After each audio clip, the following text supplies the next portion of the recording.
Here comes a new challenger! What's up YouTube, Challenger TCG is back again with another deck profile and most likely our final deck profile for the Set 1 format. If you are new to the channel, my name is Villionaire and I'm so happy to finally be able to talk with you all about Dazzling Aurora Yi. I was planning to make a deck profile on this deck after getting 9th at it at the SCG Las Vegas 10K, but I'm glad I waited a bit because not only did we switch up the list quite a bit after that, but my friend and teammate Daniel Zidenberg, potentially known to you guys as Blarg, ran the list all the way to the finals of the first ever official regional qualifier, not only securing himself some sweet prizes, but also snagging him the Best of Metal Leader card for Master Yi and a spot in the future North American Regional. It was a great moment for Daniel and for all of us as a team, and we are super proud of his performance, but Master Yi was not finished there. The following weekend, Alex, Daniel, and myself ran it back card for card at the PPG Orlando 20K, where we were able to make top cut in all 3 events, with Daniel and Alex making it on Friday and Sunday, and myself securing a top cut slot alongside our teammate Colin Kaisa on set in the 400-man 10K main event on Saturday. In this video, I will break down our tournament deck list, as well as run down some of the most important matchups that you need to prepare for in the current competitive format. Let's jump into it. Challenger TCG is now powered by TopDeck.gg. TopDeck.gg is the tournament software you want to be using when hosting any tournament. It has instant pairings, a robust mobile app, integrated payments, and an easy-to-use interface, all for just $12 a month. You can get a free 14-day trial right now if you want to try out the software and use promo code CHALLENGER for an additional month free of charge. If you decide you want to keep the software, use promo code CHALLENGER25 for a 25% discount off your yearly subscription plan. If you're interested in competing with this deck at the highest level, we just released our Dazzling Aurora Yi guide on our Metafy. So, if you are interested in an in-depth guide with full mulligan strategies, sideboard guides, and matchup guides, head over to our Metafy and pick up the guide.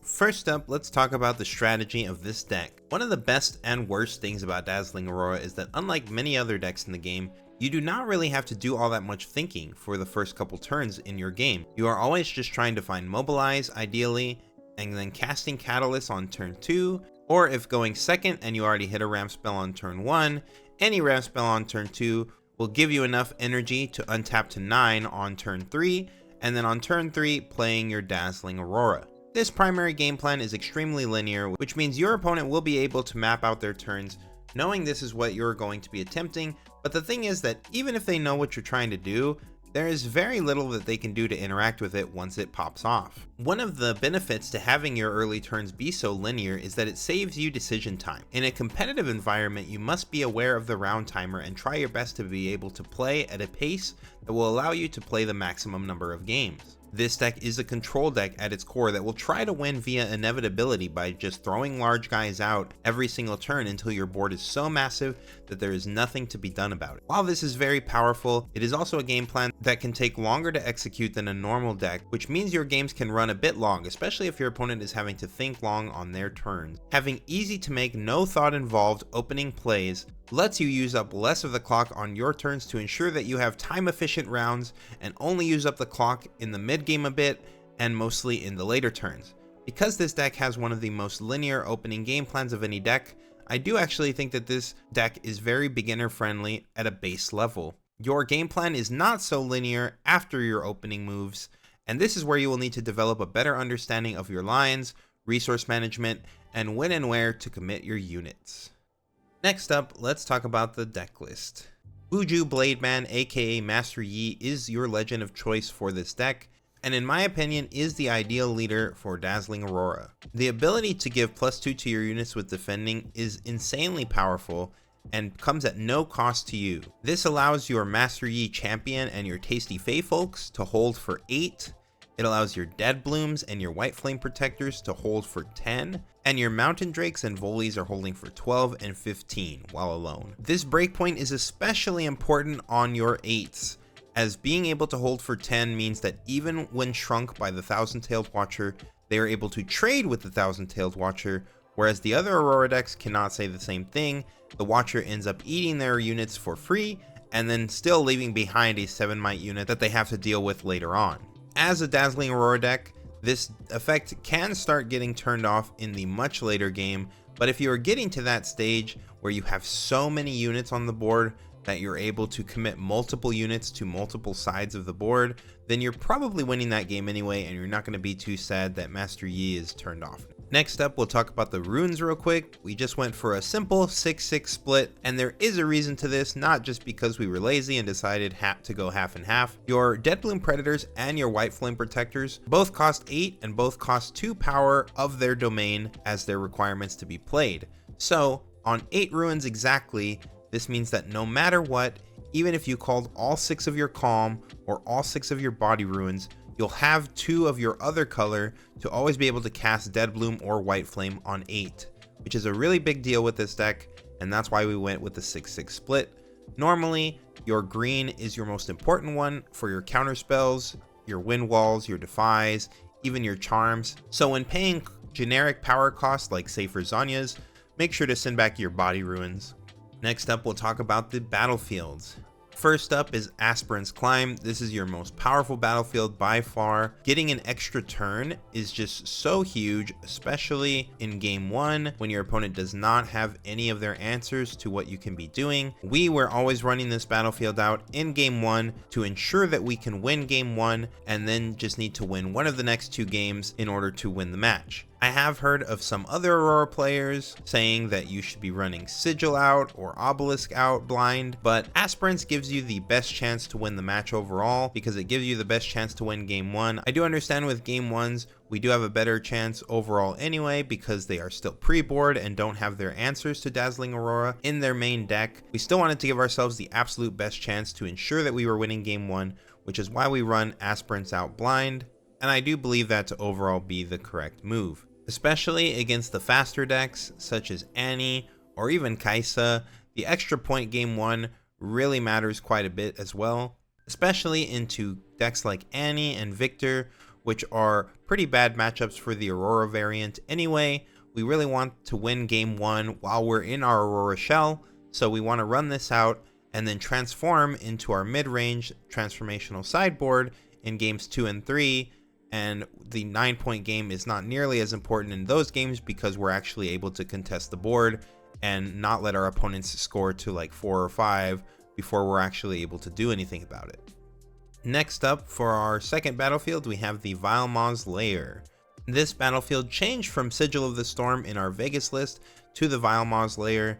I was becoming pretty disillusioned with Sigil of the Storm. It was putting me in a lot of spots in the late game that I didn't want to be at, like say having to slam my Deadbloom Predator down there and send back 3 runes for conquering plus the 2 for Deadbloom's power cost, and that was setting me on some really odd intervals when it came to my energy, and I was not a fan of that.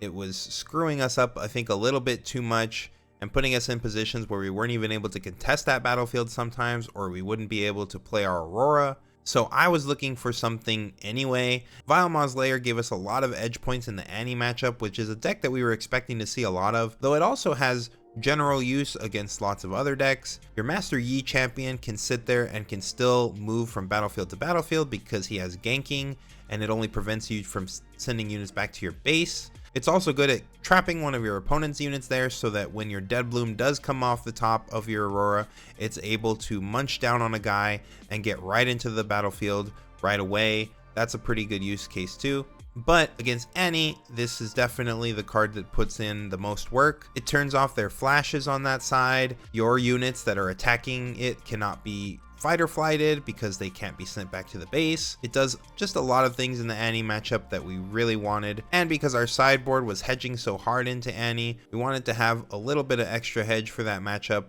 and play something that didn't punish us as much as the Sigil, so we went with the Maw, and I was happy with the Maw. Lastly, of course, we have Obelisk of Power. This is pretty standard for most Aurora decks. We're a ramp deck. This card lets us ramp. It also lets your opponent ramp, but ideally, again, what this deck is doing is so powerful that if our thing gets to go off, we don't really care if our opponent is the energy deeper. Even if they're able to play slightly larger things, it's not a big deal because once our Aurora is going off, we should be winning those games. And the sooner we can get it down, the sooner we can start building our massive board full of bombs and take the win. Oftentimes with Obelisk, you are choosing to go second with this, usually against the more aggressive decks, so that you can play a Catalyst of Aeons on turn 1, ramping straight to 8 for turn 2, where you can now start playing your Deadbloom Predators or your Tasty Feyfolk Accelerated or your Master Yi. And if it's Feyfolk or Yi, then you're still able to play an Aurora on turn 3, which is great. If it's Deadbloom, you can't do that, but a turn 2 Deadbloom is pretty menacing and pretty impossible for most decks to take down, especially if you can like hide Azanias with it. We're pretty happy to have this going second. You only pick it going first against like say other Aurora decks or Viktor, because Viktor, you do not want to give it to him going second, as it will give him an extra token on turn 1 alongside his 2-cost play. He's going to get to do that going second anyway, so we'd rather just have the extra energy going first. And in the Aurora mirrors, you're just trying to get your Aurora down as quickly as possible, and Obelisk gives you the best chance to be doing that on turn 3. Next up, we've got the Chosen Champion, Master Yi Honed. This is just one of the best units in your deck. It gets right into the battlefield right away, and it helps you curve really well when you hit Catalyst of Aeons. Catalyst, whether going first or second, lets you go straight into 8 or 9 energy, making Yi an easy play. You still get to leave 1 or 2 up with the Yi. Obviously, if you're going second, you'd much rather be playing Aurora on 2 if you're untapping to 9, but sometimes you don't find the Aurora, and Yi is a guaranteed house of a unit that you always have access to every game, so he's your payoff for ramping. He still gives you a very strong unit that can start contesting battlefields right away. He defends for 8, which is really huge. Deadblooms can't trade over that. Darius Trefarian with his +2 pump can't get over that, and his ganking ensures that even if they go to the other side, unless they're stacking up more than 6 might, he'll be able to next turn just gank to the other side, take another card off their board, score another point, and keep the train rolling. When you don't see your ideal Exodia Aurora curve, this guy is typically your best turn 3 play, or Tasty Feyfolk if you have it in your hand. That still leaves you with enough energy to play Aurora the following turn, and develops a unit on the board that can go to either battlefield and start walling off your opponent from scoring points so that you can get stabilized. Next up, we were playing 3 of Defy. Defy, best counterspell in set 1. One of the reasons that Calm is so good in set 1, it stops most of the important spells in the game and allows you to have some counterplay when your opponent is swinging into your big boards. It also specifically stops some of the toughest cards for this deck to deal with, like Hidden Blade or Call the Weak. Master Yi actually gets access to Defy, which is a huge deal against those decks. Also stops a lot of answers to Dazzling Aurora. A lot of the Gear Hate cards are stopped by Defy, with the exception being Thermo Beam. Unfortunately, it does not stop things like Thermo Beam or Rebuke, so anything with a 2 power cost or higher that hurts our deck really does hurt our deck. It's still good enough that you're always going to keep this in against pretty much every deck, especially Spellslinger heavy decks like Annie and Kaisa. This card just puts in so much work, and you're always happy to see this guy in your hand. In the mirror and against other decks that are trying to sabotage your Aurora out of your hand too, Defy is a great tool to counter their sabotage, and even if it keeps you off of playing your Aurora, it's much better than losing your Aurora. Speaking of Sabotage, we were playing 1 of Sabotage in the main, and I would like to fit a second copy of this card into the main if we could. This is just a great tool not only in the mirror for sniping your opponent's Aurora, which is where it shines the most by far, but also against decks like Annie, against decks like Kaisa, being able to put their Time Warps at the bottom, being able to put their Rebukes at the bottom, or their Ride the Winds, specifically because it recycles against Annie. It's really nice because it's not putting an extra card in their grave for their Vi, and it's also putting it at the bottom of their deck so that their purple Annie champion cannot pick it up. So definitely puts in a lot of work in the Annie matchup, but in general, in pretty much every matchup, you're happy to have the hand information. Like knowing exactly what you have to play around is such a powerful ability in this game. It's a powerful ability in every card game, but Riftbound especially, because of how punishing some of these combats can be and how much of your board you can lose if you commit to a play that can get blown out by a specific niche answer or something. You don't have to worry about that because you get to see their whole hand. In this game, you even get to write notes, so you can just take notes of every other card in their hand, and you get to take the best spell. Just a great card. We were happy to have these in the sideboard. We were happy to put them in the main, and we do play more copies of this card in the sideboard as well. Next up is Charm. Charm is one of the best cards in the game. We put this in our top 10 cards from the start. I think that this is the reason to be in Calm. I've seen a lot of calm decks starting to cut Charm. I think that that's absolutely crazy. This card just puts in so much work. It's a 1 mana removal spell. Obviously, you need to have some kind of board for it to be a removal spell, but it does more than just be a removal spell as well. The text on this card is pretty unintuitive, so some people may not understand exactly how it works, but just so that you know, Charm allows you to move a unit anywhere, so you can move it from battlefield to another battlefield, from a base to a battlefield, from a battlefield to a base. Anywhere you want to move that unit around, you can move it there, and if you move it into a battlefield that you control, then it causes a combat with the unit that you moved in, and you are the defender, which means that you get to trigger your Wuju Bladesman ability and get +2 to your defender. So this allows you to, for instance, play a Dead Bloom on one battlefield, and then you can now charm your opponent's 8 might unit into your Dead Bloom. He's now pumped up to 10 because he's at the battlefield and defending because of Yi, and now he just gets to eat your opponent's 8 might unit for 1 energy and a power. That's really, really powerful.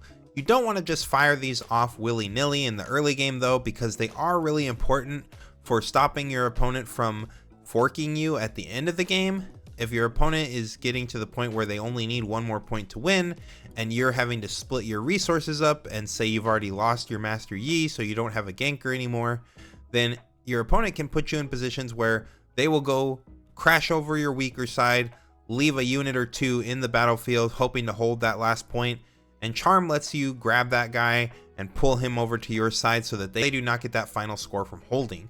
So sometimes I've seen people fire these off really early, and I usually try to hold these until I absolutely need them.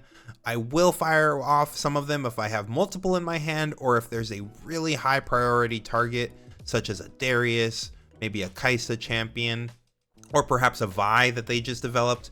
But outside of those situations, usually I'm trying to hold these to ensure that I don't lose the end game to a hold.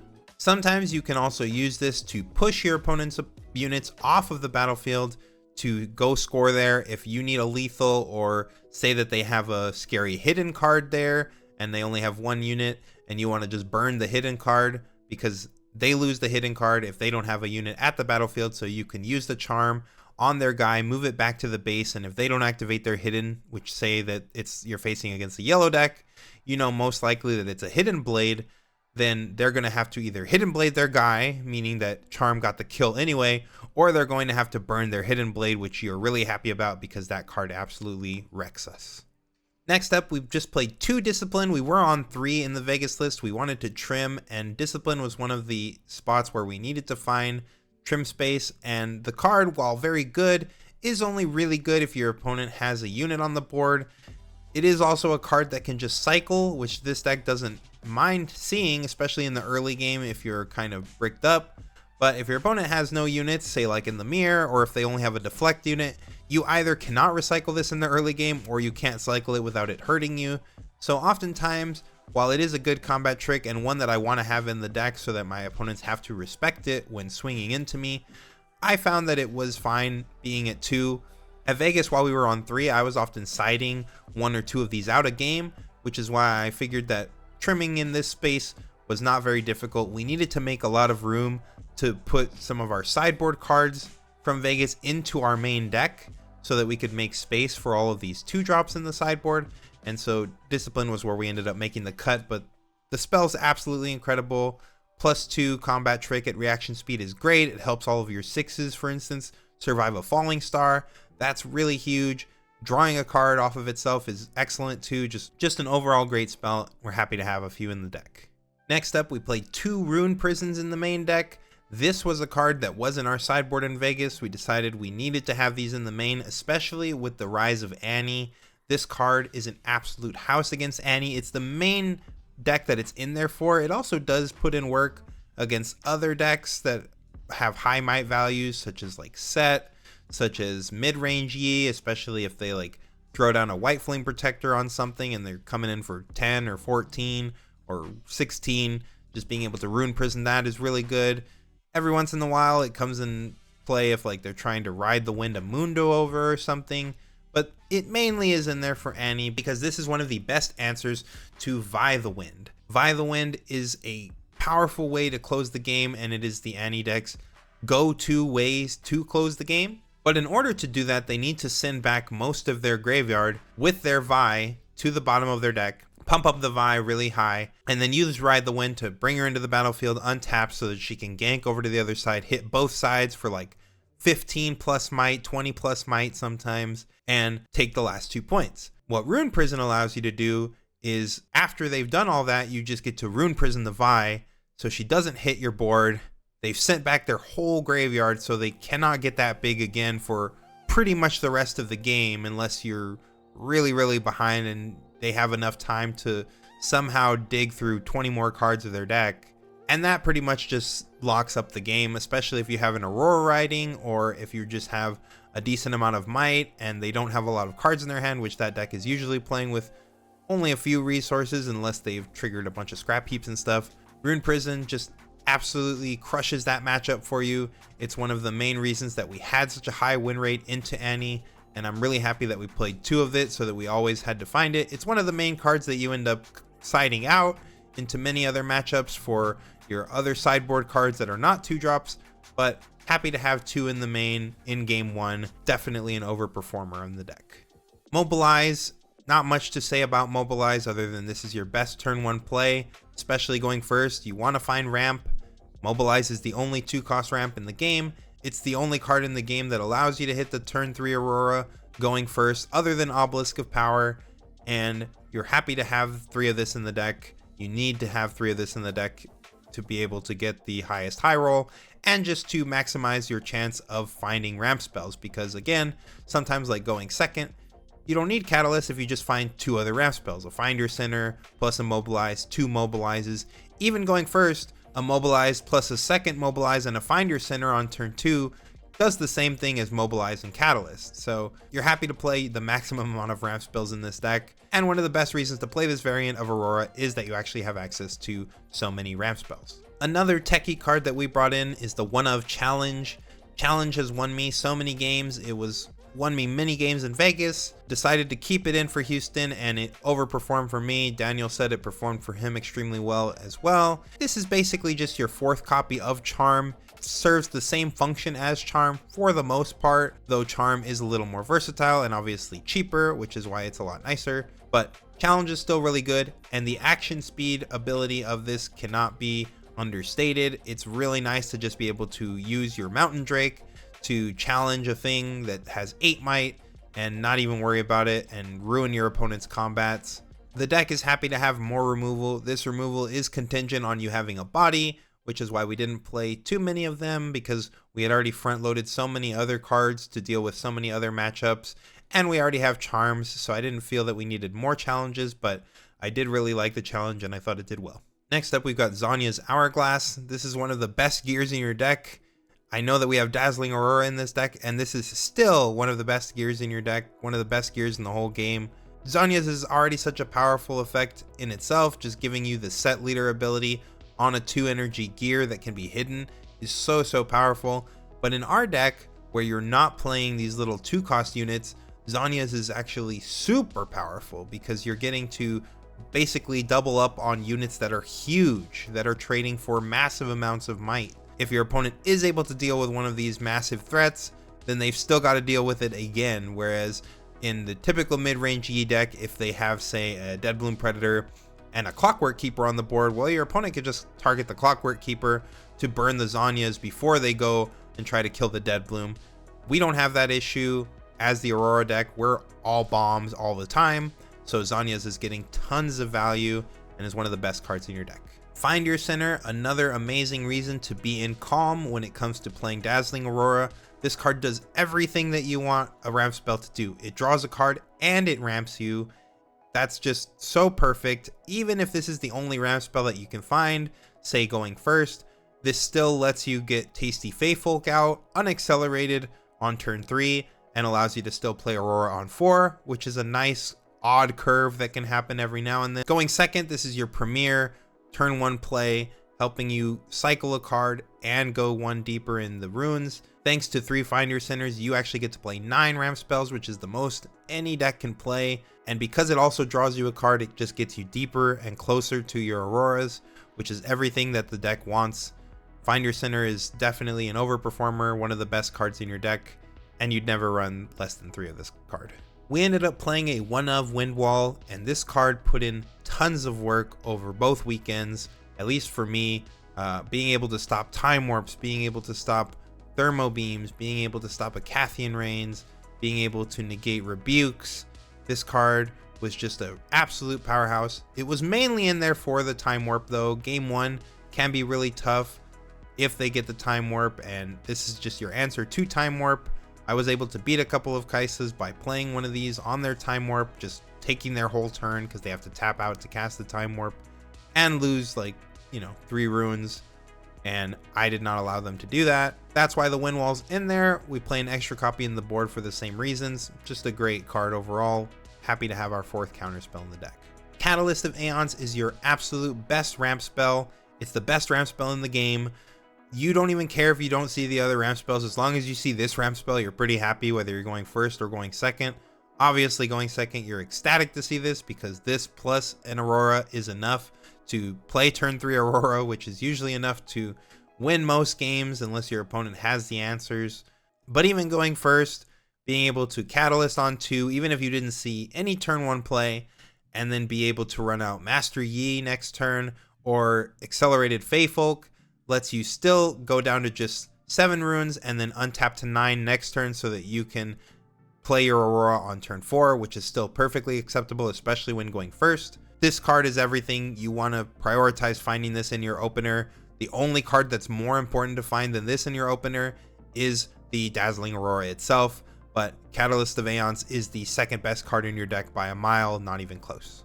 Next up, we'll take a look at some of the units. We've got the Tasty Feyfolk ×3 in this deck. Tasty Feyfolk is just an excellent addition to the deck. One of the main reasons that this deck can actually play without Dazzling Aurora is thanks to Tasty Feyfolk. Between him, the Yi champion, and the Dead Bloom Predator, you have so many units that can get right into the battle right away. Tasty Feyfolk, if he dies, you don't even feel too bad about it because the extra 2 channels, the extra card in your hand, make all the difference. Usually if this guy is dying, that means that I'm having enough energy for the rest of the game where I can hold up my Wind Walls or my challenges or defies or disciplines or whatever and still be developing like Mountain Drakes or Dead Blooms every single turn and not even be feeling it because I just have so many runes now thanks to the Tasty crack. The only bad thing about Tasty is that in the Kaisa matchup, he is a little bit small. In general, you're not happy to hit like triple Tasty off of Aurora into any matchup, to be fair,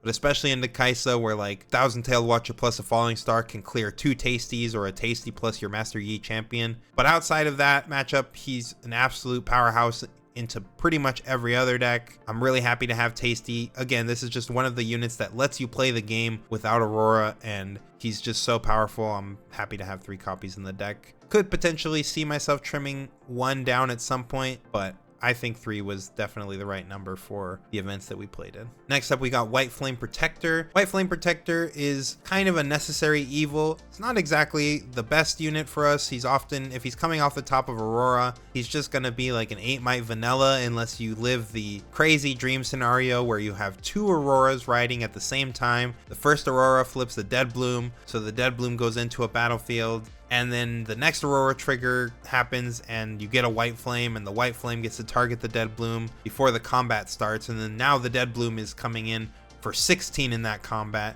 That is a possible move, but you know, if you were putting the Dead Bloom into a battlefield that you weren't already winning and hoping to get this White Flame off the top, unless you absolutely knew that the White Flame was coming, that's a pretty ballsy move and definitely not one I would recommend making unless that's literally your only way to win. Typically want to slam Dead Bloom somewhere where you're not going to lose the combat if you don't casino roll a White Flame off the top. But either way, White Flame still puts in a lot of work when you actually do draw the card. He's a mirror breaker for sure. +8 on one of your units allows you to trade over pretty much any other massive unit on your opponent's side of the board.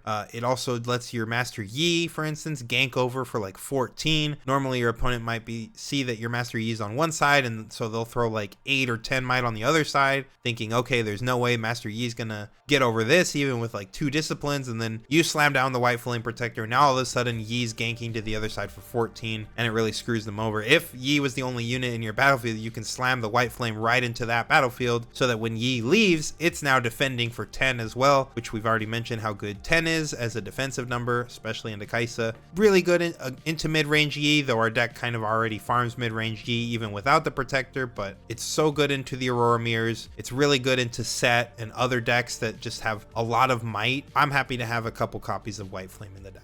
Next up, we've got the Deadbloom Predator. This is the boss monster of body. This guy is a menace to Kaisa players everywhere. He's a menace to pretty much everyone though. Like once you have the Aurora riding, you're happy to have one copy of this guy in your hand just so that when your opponent starts going to one side, well, my Aurora creature that I just summoned last turn is going to the other side and Deadbloom is going to this side. And now I'm able to defend both sides and now deploy new units off of my Aurora wherever I want. As long as I'm sitting on some Deadblooms in my hand, I never feel like I'm locked out of the game because I know I'm always going to have a way to get into a battlefield unless they like giga stack it full of a ton of units. That Deadbloom obviously is too small to eat, but that rarely ever happens. His deflect is an absolute menace for Kaisa. Even for the decks that are like playing Rebuke and stuff, they're not happy to Rebuke a Deadbloom because they're losing 3 resources to do so, and they know he's just going to come back down next turn and get right back into the battle again. He's one of the absolute best units to hit off of your Aurora. Like usually if you play the turn 3 Aurora and your opponent has a guy at the battlefield, and if you flip the Deadbloom and are able to eat their guy, plus get right into the battlefield right away and start contesting the points so that they can't go to 5 so easily, those are the games that you just kind of run away with. Like Dazzling Aurora hitting the Deadbloom is one of the highest power plays that the deck can make, and that's why we play 3 Deadbloom. For Vegas, we were not on Mountain Drake, though I did expect to see a good bit more Aurora coming into Houston. Even though it had not done well at Atlanta or at Vegas, I had done well with it at Vegas, and I saw that there was a good amount of Auroras around the room. I figured that we would see more of it, especially Misfortune Aurora, and so in those matchups, the bigger the units, the better.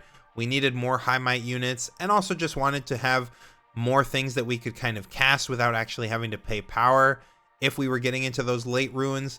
Mountain Drake pretty much provided everything we needed. I think we were on like 2 Volibear before. We trimmed Volibear down to 1 to make room for more Mountain Drakes, and we were happy to have the Drake. He was definitely a great unit. He holds for 12, which is massive. Not even Watcher can get over that guy. They need like Watcher plus a Cleave to get over that.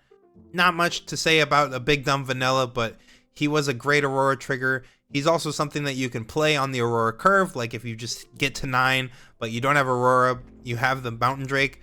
You don't even feel bad about playing that, especially because Mountain Drake not costing any power lets you go to 11 the next turn, which is enough to say play Deadbloom or haste out your Tasty and still have enough to leave up your Wind Walls, your Disciplines, your Challenges, Defies. It's a really big deal that you don't have to pay any power when this guy comes down. So happy to have the 2 copies of Mountain Drake. Could even see ourselves going up to a 3rd copy if we wanted to get rid of Volibear. Next up, the star of the show, Dazzling Aurora. Best card in your deck. The whole reason that the deck works, the whole deck revolves around this card. We really build around this card when building the deck, and this card is just absolutely insane. I do think come set 2, there's a lot more gear hate in the format, so we may see less Dazzling Aurora, but I would still be surprised to not see any of it, because if people are not respecting it, or in the right circumstances where you can protect it or defy their answers, if this thing gets to ride, you're going to win the game more times than not, especially if you hit it on curve at a reasonable pace. Being able to just cast a bomb every single turn off the top of your deck lets you build the craziest board states imaginable, especially when you're flipping 10 might units or 12 cost units. Also, just being able to guarantee yourself that you're playing a bomb every single turn lets you play some turns where you can just leave up interaction, not actually play another body, and just get to use all the spells in your hand. All the counter spells, the disciplines, the ruined prisons, the challenges. You could just leave those up and your opponent is terrified to attack into you when you have all your mana up. But if they don't do anything, well, you're still getting another bomb the next turn, and the next turn, and the next turn.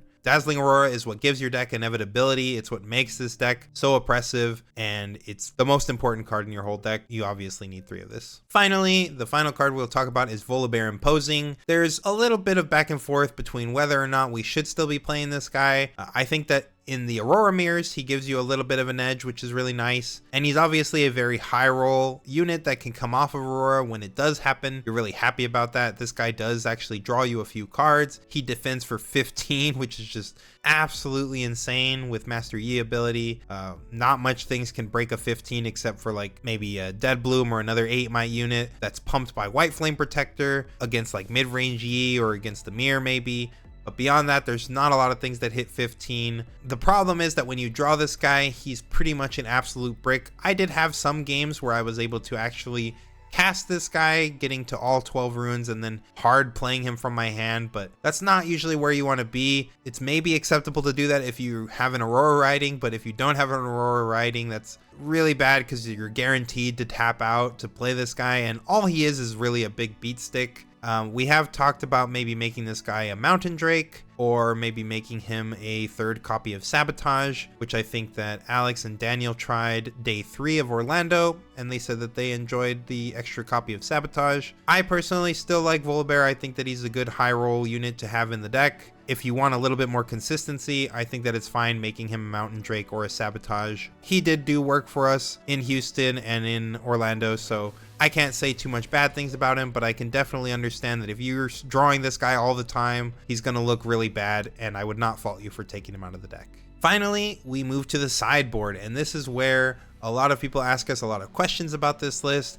When do I bring in this sideboard? What matchups do I bring in the sideboard? The main matchups that this sideboard was created for were Viktor and Annie. Going into Vegas, I was not actually that scared of the Annie matchup. I had played a good bit of Annie myself, and I did think that it was going to be a tough matchup, but I thought that it was still pretty winnable as Aurora Yi, though it wasn't until I started seeing the list that were bringing in Triple Rebuke post board that I thought, okay, I think this might be pretty unwinnable. And it's still not completely unwinnable. Like, you can beat Annie decks as Aurora, but it's so much harder post board. They have Fading Memories to pop your gears. They have rebukes to unsummon your units. They have so many good answers to what your deck can do and how slow you are. I was pretty convinced after testing a lot into Annie that the matchup was very unfavorable for us in games 2 and 3 especially, and even game 1 felt just kind of like a coin toss even on our 9-point game. So that was not really where I wanted to be. I was willing to accept our loss into Viktor because I didn't think that Viktor would be widely represented, and I was correct in that assumption, but I was not okay to accept that we lose to Viktor and to Annie. So that's when I needed to figure out something, and that's where we started looking at the transformational sideboard. Definitely can't take credit for this. There was some Chinese players doing this before, though I think that they were boarding in all 8 units. I thought that some of the other cards were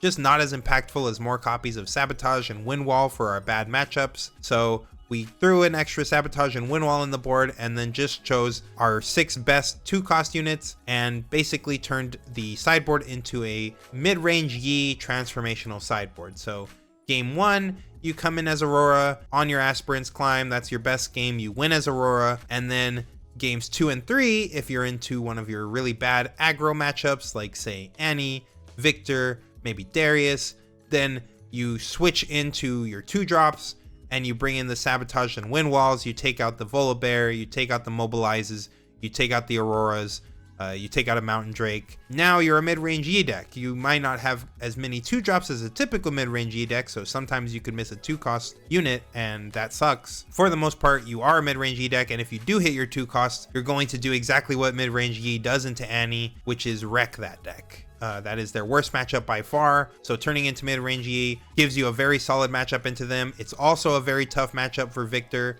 because their units are so small, and so your high holding values in the early game really can wall them out from taking points. And also just having 2-cost units on the board makes their Call the Weeks a lot worse because they're not able to guarantee that they're killing your Dead Blooms and things like that. So it's also a very solid sideboard strategy into Viktor. Given that those are our 2 absolute worst matchups and every other deck we feel decent as an Aurora deck into, we thought that that was the best strategy to go for, and it worked. It worked really, really well. I ended up playing a Viktor in Houston and 2-0ing that Viktor. I'm pretty sure I played between day 1 and day 2, something like 5 or 6 Annies, and I only lost to 1 Annie in the day 1 event, to Diwali, who actually ended up winning the whole event. Unfortunately, I told him how our deck worked that day, not knowing that he was going to make it all the way to the finals against my teammate Daniel. Otherwise, I may not have been so sharing with the information. No, I'm just kidding. But that was the only Annie that I lost to, again, amongst all the days, was the guy who ended up winning the regional. So clearly he was very familiar with that deck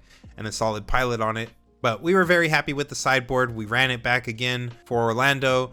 It overperformed again as well, to the point where Alex was even starting to tell me, like, I think we're favored into Annie. He's like, I feel favored. I'm not losing to Annie. And I'm like, well, yeah, the sideboard is really good into Annie, and mid-range Yi is favored into Annie. So not surprising that you feel that way, though. I still felt it was a little coin flippy, especially those game 1s. And the game where they have the extra point can also be really, really tough. But I still was able to beat a lot of Annies. So were my teammates. The sideboard strategy definitely works. Running down the sideboard real quick, Wind Wall and Sabotage are in there for the same reasons that we already mentioned, that they're good in the main deck. You just want more copies of these into, say, Kaisa, to deal with those time warps and the thermo beams post board. You want more copies of these into, say, Viktor, to take their Imperial Decrees or to negate their Imperial Decrees or their Grand Stratagems. Those are cards that are really tough for you to deal with. Stalwart Portal and Clockwork Keeper we just chose as the 6 best 2-cost units that we could play. Stalwart, of course, defends for 5 with Master Yi ability, which is so strong. Even their 2-might units like Merchant and stuff can't trade over it, even with a Cleave. They need like a Darius to be able to go over this guy, which they're not going to be able to trigger him until like turn 3 or so. And if you've held them from scoring points for that long, then your 2-drop did its job, trust me. The Clockwork is a little bit better than the Pit Rookie, especially since we don't have a lot of early game units like Kiana or 9 2-drops to be able to buff. So the Clockwork is better. We also play a lot of ramp spells, so we're usually having enough energy where you're able to use this guy in the late game and not worry about it too much. And so that's why we chose the Clock as our other 2-cost unit. Could have been pretty much anything, but the Clock worked really well in this deck because of all the ramp. Next up, we're going to briefly go over the matchups. First up is Kaisa.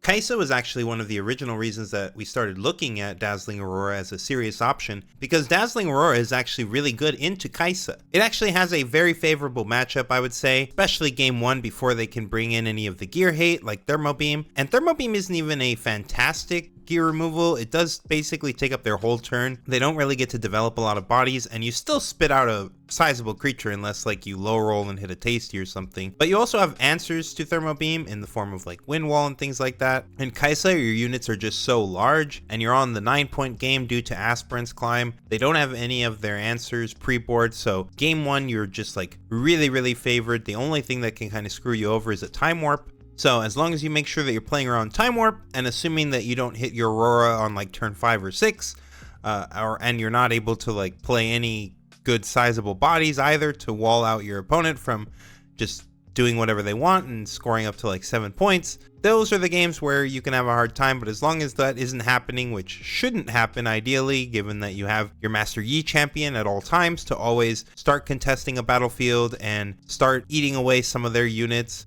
You have charms, you have things like that to kind of stabilize. The Watcher is always going to be a pain in the butt. But again, a lot of our units, especially our 8s like Dead Bloom Predator or the White Flame Protector, these guys trade with the Fox. They don't just get run over like an 8 normally does in any other deck because of Yi's effect. And that makes a really huge deal in the trade war when it comes to trading off units and ensuring that you have enough units left over to still conquer battlefields. Master Yi is really good at making sure that he gets the maximum amount of value out of each unit, and it just becomes a really hard match for Kaisa. Even post board, you have more answers, you have more sabotages, you have more wind walls, you have more ways to answer their answers to your game plan, and you can win games without Aurora too. Like, you do not need Dazzling Aurora to win the game.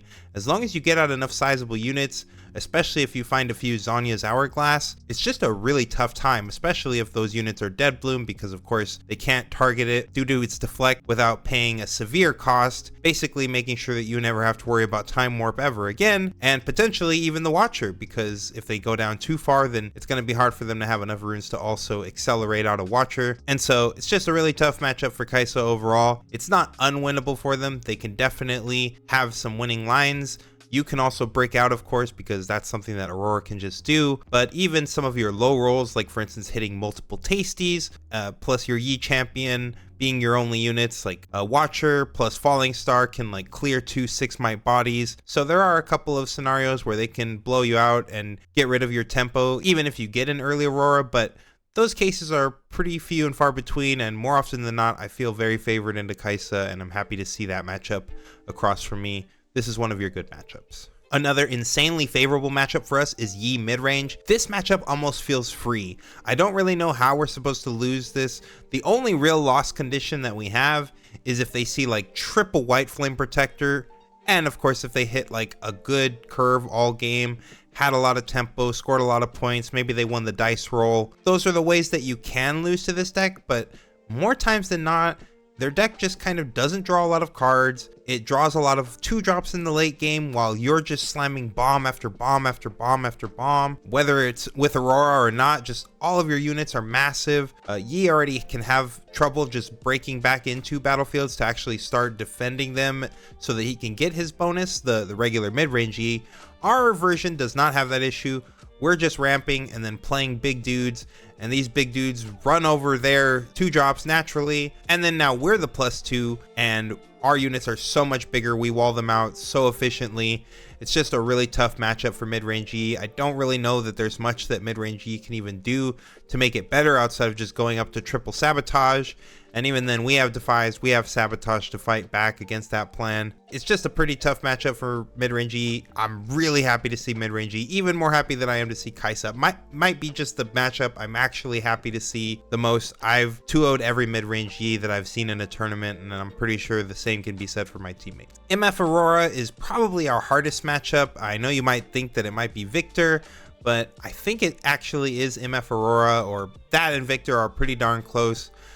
Misfortune, just the ganking isn't really the issue for us because our units are so massive. The main problem is that they just have so many more ways to get rid of our Aurora from hand. They have Mind Splitter plus Sabotage. So we have Sabotage, they have Sabotage, but they also have Mind Splitter. So even if, say, we Sabotage, for instance, this happened in my game in Vegas versus Mo, if I Sabotage his Dazzling Aurora out of his hand, and then he just played a Mind Splitter to take my Dazzling Aurora, and then we're just kind of both dirtling back and forth. And normally, our deck is the better deck when there's no Aurora on either player's side, but my opponent was able to find an Aurora, and I was not, so of course, that's how those games go. But most of the time, they are able to take your Aurora just because they have so many different ways to interact with your hand and make sure that they're going to be the one getting Aurora off, or neither player is getting Aurora off. But again, in the situations where neither player gets the Aurora, we're favored.